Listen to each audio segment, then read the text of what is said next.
आप सभी को नमस्कार। दोस्तों, मीन राशि वाले जातकों का इस चैनल पे स्वागत।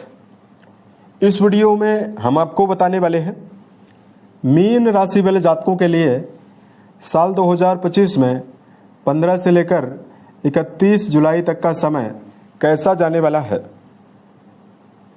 जुलाई महीने की इस 15 दिनों की समयावधि में जो आपकी राशि के ऊपर मौजूद ग्रही अवस्था है वो आपके जीवन में क्या मेजर परिणाम देने वाली है। किन मामलों में मीन राशि वाले जातकों को कम प्रयासों में बड़ी सफलता मिलेगी, वहीं किन मामलों में मीन राशि वाले जातकों को सावधानी पूर्वक काम करने की आवश्यकता, चलने की आवश्यकता जीवन में रहने वाली है। अतः ये राशिफल मीन राशि वाले जातकों के लिए ही बनाया गया है और आपकी चंद्र राशि के ऊपर प्रभावी है, तो आप इसे इसी आधार पर देखें। इस राशिफल के माध्यम से मीन राशि वाले जातकों के जीवन से जुड़े हुए सभी पहलू के बारे में जानकारी हम आपको देने वाले हैं। जैसे मीन राशि का करियर और व्यापारिक जीवन, आर्थिक जीवन, पारिवारिक जीवन, प्रेम संबंध, स्वास्थ्य, एजुकेशन लाइफ और अंत में हम आपको धार्मिक उपायों के बारे में भी जानकारी देने वाले हैं। अब देखिए, अप्रैल 2022 से ही मीन राशि के ऊपर शनि की 7.5 चल रही है और अभी मीन राशि के ऊपर 29 मार्च 2025 से शनि की 7.5 का शिखर चरण चालू है। अतः बहुत सारे मीन राशि वाले जातकों को शारीरिक, मानसिक, आर्थिक और वैवाहिक जीवन से जुड़ी हुई समस्याओं का सामना करना पड़ रहा है। शनिदेव राशि के ऊपर ही प्रभावी हैं, तो अनर्गल खर्च आपके जीवन में लगातार हो रहे हैं। वही शनि लाभ भाव के अधिपति हैं, तो धन कमाने में भी और किसी भी प्रकार का अचीवमेंट लेने में भी समस्याओं का सामना करना पड़ रहा है, यानी विकास करने में समस्या हो रही है। तो इसके लिए कुछ विशेष उपाय बताएंगे। अब बात करते हैं 15 से लेकर 31 के बीच में ग्रही अवस्था कैसी रहने वाली है। देखिए, राशि के अधिपति बृहस्पति माने जाते हैं, जो केंद्र में ही इस समयावधि में रहेंगे। शनि वक्री अवस्था में रहेंगे, लेकिन 15 दिनों में आपकी राशि के ऊपर ही रहेंगे। राहु इस 15 दिनों में आपके व्यय भाव में रहेंगे। केतु देव के साथ मंगल की उपस्थिति आपके 6ठे भाव में बनी हुई रहेगी। सूर्य बुध का बुधादित्य योग आपके 5म भाव में प्रभावी रहेगा।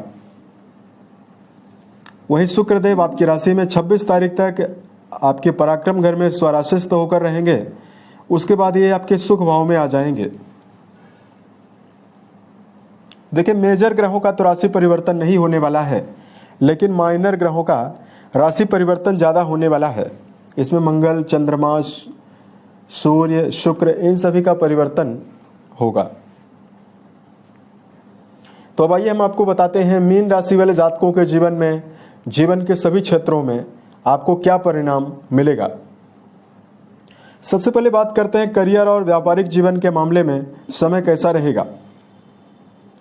दोस्तों, कर्म भाव के स्वामी जो बृहस्पति हैं वो लगातार अस्त अवस्था में चल रहे थे, लेकिन 9 जुलाई से ये उदित हो चुके हैं, जिनकी 7वीं दृष्टि कर्म भाव पर जा रही है, जो कर्म भाव को मजबूत कर रहे हैं।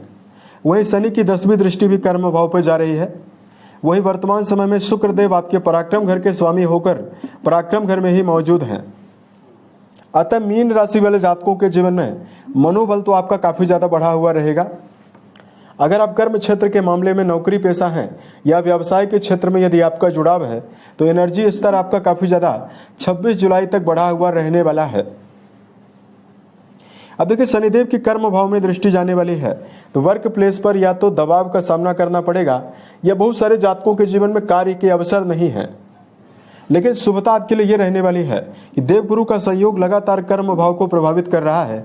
अतः अपने जीवन में अगर पहल करना चाहते हैं, कोई नया काम शुरू करना चाहते हैं, करियर के मामले में नई शुरुआत करना चाहते हैं, योजना कोई अगर आपकी बनी हुई है उसको क्रियान्वित करना चाहते हैं, उसके लिए यह समय बेहतर रहेगा। मीन राशि वाले जातकों को जॉब के चेंज करने से बचना चाहिए, यानी एक काम छोड़कर दूसरे काम में बिल्कुल भी आप इन्वॉल्व ना हो। व्यापार भी यदि आप कर रहे हैं तो बड़े फैसले लेते समय आपको सावधान रहना है। 6ठे घर में मंगल की मौजूदगी है, अतः इस समयावधि में सेना, पुलिस, आर्मी, इंजीनियरिंग, स्पोर्ट्स के फील्ड में जुड़े हुए जातकों को श्रेष्ठ सफलता मिल सकती है। अब देखिए वर्तमान में बात करते हैं धन के मामले में क्या संभावना दिखाई दे रही है। देखिए शनिदेव आपके 11th हाउस यानी जिस भाव से कर्म क्षेत्र के द्वारा धन मिलता है उस भाव के स्वामी होकर राशि के ऊपर ही प्रभावी हैं।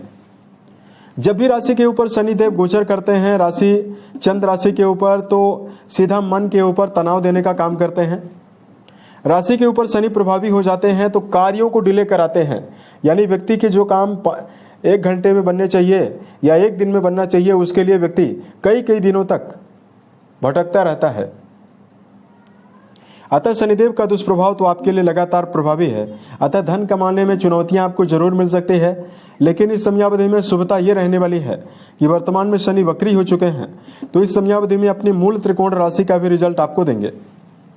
भले ही आपके जीवन में राहु देव की वजह से व्यय होने वाला है, हॉस्पिटलाइज खर्च में वृद्धि होगी, आपके भौतिक सुखों के ऊपर धन का व्यय होगा, लेकिन शनि का वक्री काल धन के मामले में जो आपके जीवन में ब्लॉकेज यानी लगातार आपके जीवन में जो चुनौतियां दे रहा था उसमें कुछ कमी आपको जरूर मिलेगी।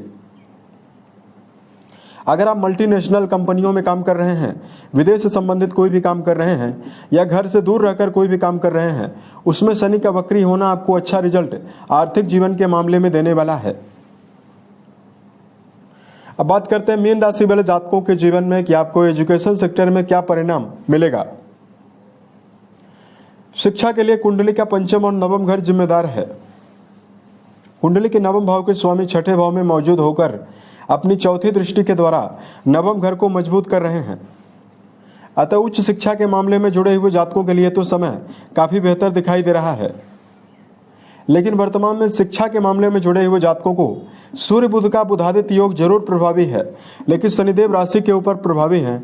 ऐसे में इस समयावधि में प्रमाद, एकाग्रता की कमी एजुकेशन फील्ड में जुड़े हुए जातकों को रह सकती है। इस समयावधि में विद्यार्थी जीवन में जुड़े हुए जातकों को लगातार एकाग्रता बनाकर एक्साइटमेंट के साथ पढ़ाई करने की आवश्यकता रहने वाली है। अपनी संगति के ऊपर भी आपको ध्यान देना चाहिए, यानी नकारात्मक मित्र मंडलियों के साथ यदि आप जुड़कर चल रहे हैं, इससे आपको बचने की आवश्यकता जीवन में रहने वाली है। अब देखिए बात करते हैं मीन राशि वाले जातकों के लिए पारिवारिक मामलों में क्या परिस्थितियां दिखाई दे रही है। कुंडली के दूसरे भाव के स्वामी कुंडली के 6ठे भाव में प्रभावी हैं और आपके राशि के ऊपर वर्तमान समय में तीसरी दृष्टि शनिदेव की आपके तीसरे भाव पर ही जा रही है।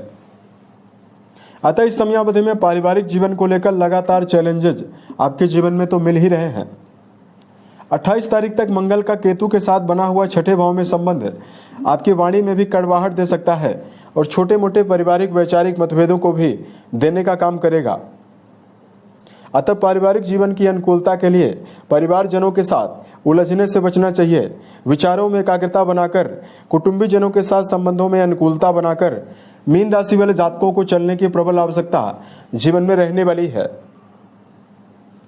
गुरु केंद्र में प्रभावी हो चुके हैं, अतः माता का और घर के बड़े सदस्यों का सहयोग आपको जरूर मिल सकता है। बात करते हैं मीन राशि वाले जातकों के लिए प्रेम और वैवाहिक जीवन के मामले में क्या रिजल्ट मिलेगा। कुंडली के 5वें भाव में लगातार सूर्य देव का प्रभाव बना हुआ है। वही समयावधि में कुंडली के लिए सूर्य का जो 5म घर में इफेक्ट है, इसकी वजह से सूर्य क्रूर ग्रह माने जाते हैं। अतः प्रेम रिश्तों को लेकर संभल कर चलना चाहिए। साढ़े साथी का प्रभाव भी मीन राशि के ऊपर है, तो प्रेम रिश्तों के मामले में कुछ नुकसान धोखे की संभावना भी बन रही है। अतः अपने जीवन में सावधानी अत्यंत आवश्यक है। वही बात करते हैं वैवाहिक जीवन के मामले में क्या मेजर इफेक्ट आपके जीवन में पड़ेगा। शनिदेव की 7वीं दृष्टि लगातार आपके वैवाहिक भाव पर पड़ रही है। अतः इस समयावधि में जीवन साथी का समर्थन तो आपको जरूर मिलने वाला है, लेकिन आपकी कुंडली के 12वें घर में जो राहु देव मौजूद हैं, 12वां घर आपके जीवन में आपके बेडरूम का भी माना जाता है, शैया सुख का माना जाता है। अतः मीन राशि वाले जातकों के जीवन में अप्रत्यक्ष रूप से शनिदेव वैवाहिक दुष्प्रभाव देने का काम कर रहे हैं। राहु देव भी यहाँ पर मौजूद होकर कुछ मामलों में वैवाहिक चुनौतियां दे सकते हैं। अतः वैवाहिक जीवन के मामले में भी मीन राशि वाले जातकों को संभल कर चलने की आवश्यकता जीवन में रहने वाली है। अब बात करते हैं सेहत के नज़रिए से क्या मेजर परिणाम आपको मिलेगा। गुरु बलवान होकर आपके केंद्र में ही प्रभावी हैं, अतः आपकी कुंडली को काफ़ी ज़्यादा प्रभावशाली और शुभ बनाए हुए हैं।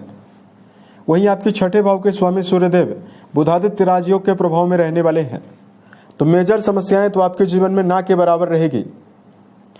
गंभीर समस्याएं आपको सेहत के मामले में नहीं मिलेंगी, लेकिन मंगल केतु की युति छठे भाव में बनी हुई है, अतः वाहन वगैरह चलाते समय सावधान रहना चाहिए। अगर किसी भी प्रकार की लत आपके जीवन में है, शराब, धूम्रपान, मांसाहार या कोई भी अगर आप नशीली चीज़ों का अगर आप सेवन करते हैं, तो यहाँ पर जो राहु देव की अवस्था बनी हुई है, इसकी वजह से आपको अनिद्रा की समस्या हो सकती है। वही मानसिक अवस्था आपकी काफ़ी प्रभावित हो सकती है। अतः मीन राशि वाले जातकों को जीवन के सभी क्षेत्रों में शुभता प्राप्त करने के लिए लगातार अनिद्रा नहीं होने देना है। सेहत को शुभ बनाए रखने का प्रयास करना चाहिए। इसके लिए संतुलित भोजन, दिनचर्या व्यवस्थित बनाकर चलना, वहीं भोज्य पदार्थों में मिनरल वाले भोजन का ज़्यादा से ज़्यादा सेवन करना आपको बेहतर परिणाम देने वाला है। अब बात करते हैं आपके लिए धार्मिक उपायों के बारे में। देखिए, मीन राशि वाले जातकों को 2 सावधानियों के बारे में जानकारी दे रहे हैं। सबसे पहले, अगर आप जीवन के सभी क्षेत्रों में शुभता चाहते हैं, तो आपको किसी भी क्षेत्र में यदि आप काम कर रहे हैं, वहां पर अनुभवी लोगों की राय जरूर माननी है। अतः मीन राशि वाले जातकों को जीवन में लर्निंग पर ध्यान देना चाहिए। अपने नॉलेज को लगातार बढ़ाने का, अपडेट करने का प्रयास करना है। इसके लिए अनुभवी लोगों की राय को आप जरूर लें। दूसरा, मीन राशि वाले जातकों के जीवन में लगातार चिड़चिड़ापन, क्रोध की स्थिति बनी हुई है, अतः इस समयावधि में ओवर कॉन्फिडेंस और क्रोध से भी बचने की आवश्यकता जीवन में रहने वाली है। अगर इन दोनों बातों का ध्यान आप जीवन में रखकर चलते हैं, तो आने वाले 15 से लेकर 31 तारीख के बीच में सफलता आपको ज्यादा मिलने वाली है। धार्मिक मामलों में यदि आपके लिए उपाय की जानकारी दिया जाए, तो मीन राशि वाले जातकों को इस समयावधि में लगातार ओम सम शनिश्चराय नमः नामक मंत्र का जप करने के बाद पीपल के वृक्ष के नीचे सरसों के तेल का दीपक जलाना आपको शुभ परिणाम देने वाला है। अगर आप इस समयावधि में शिवलिंग पर जलाभिषेक करते हैं या महामृत्युंजय नामक मंत्र का पाठ करते हैं, इससे शारीरिक और मानसिक रूप से शुभता रहने वाली है। शिव जी की पूजा करने से शनि और राहु जनित दुष्प्रभावों से आपको निजात मिलेगी। उम्मीद है ये जानकारी मीन राशि वाले जातकों को बेहतर लगी। अगर आप आने वाले समय में ज्योतिष, धर्म और दैनिक राशिफल से जुड़ा हुआ अन्य वीडियो यदि आप देखना चाहते हैं, इस चैनल को सब्सक्राइब जरूर करें।